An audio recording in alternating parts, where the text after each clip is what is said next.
1, 2, 3. Bezuinigen doe je met de huisartsen en niet op de huisartsenzorg. Zo wordt de actieleus nog even oefenen. 130 miljoen euro bezuinigen, dat vinden de huisdokters te bot. Intussen had minister Schippers van Volkszoenen zijn dat er nou Takkemier mogelijk wel weer yield komen kan. Dat is heel goed nieuws. Dat betekent toch dat we in aanloop naar deze manifestatie iets los hebben gemaakt bij de minister. Dus daar ben ik heel blij mee.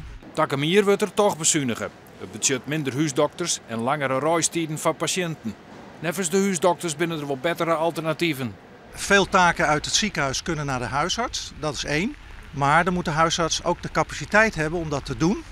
En daarom moeten we juist investeren in ondersteunend personeel.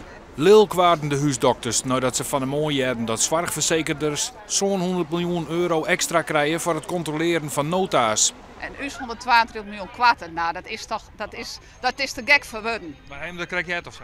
Ja, dat is mij krek duidelijk worden. Nou, ik ben duivels. In totaal waren er 8000 huisdokters en ondersteunend personeel bij een oor in Amsterdam.